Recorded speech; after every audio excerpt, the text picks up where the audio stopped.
Hace pocos días, el presidente del Gobierno de México, Andrés Manuel López Obrador, insistió con más vehemencia y públicamente en exigir disculpas al rey de España por los abusos del proceso llamado conquista o hispanización de América.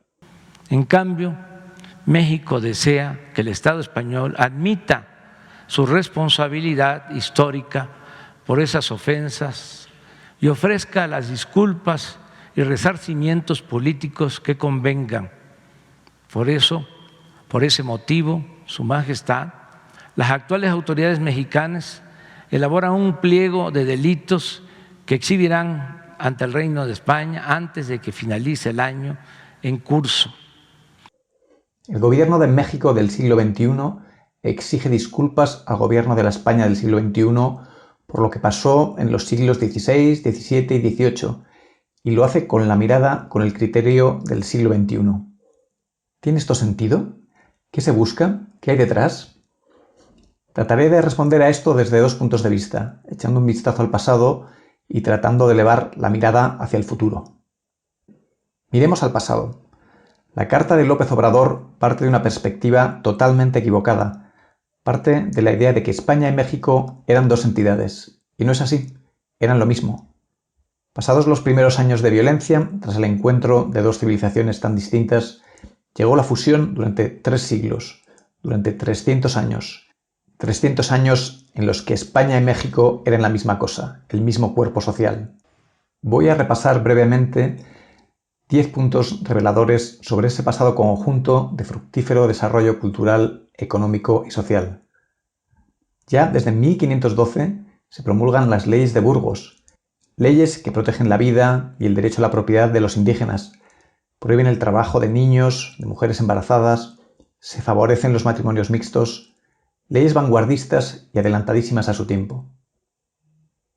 En 1551 se funda la Universidad de la Ciudad de México, la primera universidad del Virreinato de la Nueva España, en la que se enseñaba medicina, astronomía, matemáticas, retórica, derecho. La de Puebla se fundó en 1578, la de Mérida en 1624. Hacia 1531, monjes franciscanos desarrollaron la gramática del náhuatl. Este hecho la convierte en lengua escrita, y por tanto ayuda a conservarla, a hacer que perdure. En 1582 se crea la primera cátedra de náhuatl en la universidad. Nueva España jamás fue una colonia, sino un virreinato como lo fueron también territorios de la península ibérica como Navarra o Valencia. La participación en pie de igualdad de la Nueva España en la vida política de la Hispanidad la demuestra el hecho de que 17 diputados electos, en representación de los 17 distritos de la Nueva España, viajaran a las Cortes de Cádiz en 1810, en plena invasión napoleónica, para dar lugar a la primera Constitución de la Hispanidad, que hablaba de ciudadanos de ambos hemisferios, a uno y a otro lado del Atlántico. México cuenta hoy con 16 conjuntos monumentales Patrimonio de la Humanidad: el Centro Histórico de Oaxaca, el Centro Histórico de Ciudad de México, de Puebla, de Guanajuato, Morelia, Zacatecas. Durante esos 3 siglos, México participó de una economía sólida y ayudó a sustentar la moneda más fuerte del mundo, la moneda de referencia, el real de A8.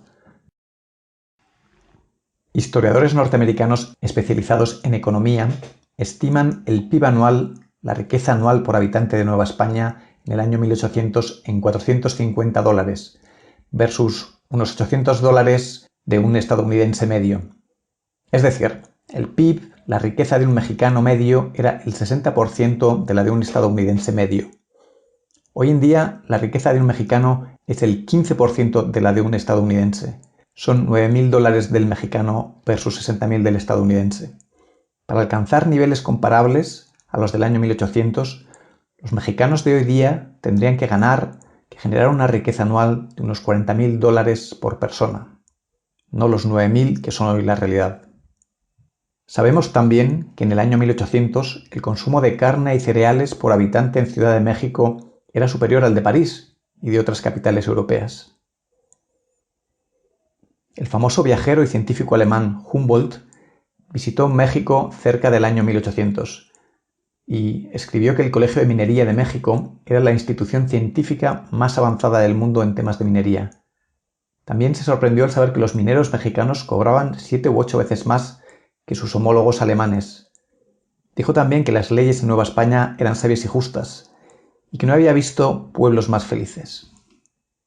Pero más allá de mencionar estos hechos, seguramente desconocidos para el gran público, y que hablan de una sociedad pujante, con una serie de logros culturales, sociales, económicos destacados, lo más importante es ser conscientes de que todos esos logros fueron conseguidos por los entonces españoles que habitaban el territorio de México, es decir, por los novohispanos, es decir, por vosotros, por los que ahora sois mexicanos. Eran los novohispanos, es decir, los mexicanos, quienes contaban con una capital al nivel de las más lujosas capitales europeas. Erais los novohispanos, es decir, los mexicanos, quienes contaban con universidades entre las más reconocidas del mundo, con instituciones científicas líderes. Eran los novohispanos quienes construyeron monumentos que hoy son patrimonio de la humanidad. Y ahora miremos al futuro. La carta de López Obrador parte de un triste y no oculto sentimiento de rechazo a todo lo que suene a español, a hispano, a novohispano. Como hemos visto, es difícil no sentir al menos algo de admiración por un pasado que habla de instituciones líderes en el mundo, de riqueza, de pujanza, de liderazgo. ¿Por qué se echa tierra sobre ese pasado? ¿Se denigra? ¿Se esconde? ¿Qué hay detrás de esto? Cuando la unidad que era la hispanidad explotó en 20 países débiles tras la gran ruptura, tras las independencias de principios del siglo XIX, una de las pocas ideas que podían aglutinar a los ciudadanos de los nuevos países que había que conformar era el odio hacia un enemigo exterior. Y el enemigo perfecto era la lejana y muy debilitada España peninsular, que igualmente desfallecida tras la gran explosión de la hispanidad no podía ni rechistar. Los líderes de las nuevas naciones fomentaron esa animadversión, buscando una cohesión fácil de sus ciudadanos, sin caer en la cuenta de que esa animadversión, ese rechazo, era al fin y al cabo autoodio, rechazo a lo que fuisteis, rechazo a lo que sois. Peor aún, las potencias extranjeras, que habían buscado siempre someter a los países de la hispanidad, usaron ese autoodio para asegurar la división y la debilidad durante décadas, durante siglos, y lo siguen haciendo. Joel Robert Poinsett, el repugnante enviado del presidente estadounidense que llegó a México en 1822 con el encargo de comprar por unos pocos millones de dólares la mitad del territorio mexicano a Iturbide, fue el primero que colgó un retrato figurado de Moctezuma en el salón de recepciones de su embajada y dio inicio a su exaltación. Era una forma inteligente de inocular en México el virus de un nacionalismo diferenciador respecto al resto de Hispanoamérica y de odio hacia todo lo novohispano. Igualmente, Poinsett inoculó el virus de la masonería yorquina en México y la supeditación que trae consigo a los intereses estadounidenses. Como bien es sabido, también consiguió su objetivo de robar el 50% del territorio mexicano, aunque no solo bastó con unos pocos millones de dólares, sino que se requirió una guerra y mucha sangre, y tuvo que esperar hasta el Tratado de Guadalupe Hidalgo de 1848. 200 años después siguen siendo efectivos los mismos resortes para encender ciertas emociones en muchos conciudadanos mexicanos. Parece que eso es lo que busca López Obrador, cohesionar a corto plazo a ciertos votantes mexicanos en torno a su gobierno, a una costa de acrecentar el autoodio. Quienes tengan una actitud reflexiva deben ir un poco más allá.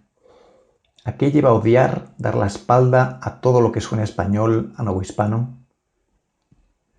Otros, en especial los vecinos del norte, lo saben bien, y por eso llevan 2 siglos fomentándolo. Odiar lo novohispano supone odiar lo que os acerca a todos los países hispanoamericanos, y por tanto a la unidad. Odiar lo novohispano supone renunciar a la unidad, y por tanto a la fortaleza.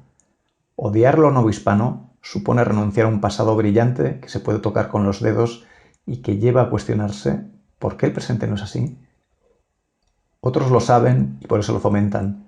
Odiar lo novohispano supone renunciar a construir un futuro de unidad, fortaleza y liderazgo. Creemos en que la unidad de la hispanidad es el mejor camino para el bienestar de nuestros conciudadanos. simpatizas con estas ideas, si compartes nuestros argumentos, si tus valores son los nuestros, comparte este vídeo, suscríbete al canal y afíliate a la Asociación Hispaunidad.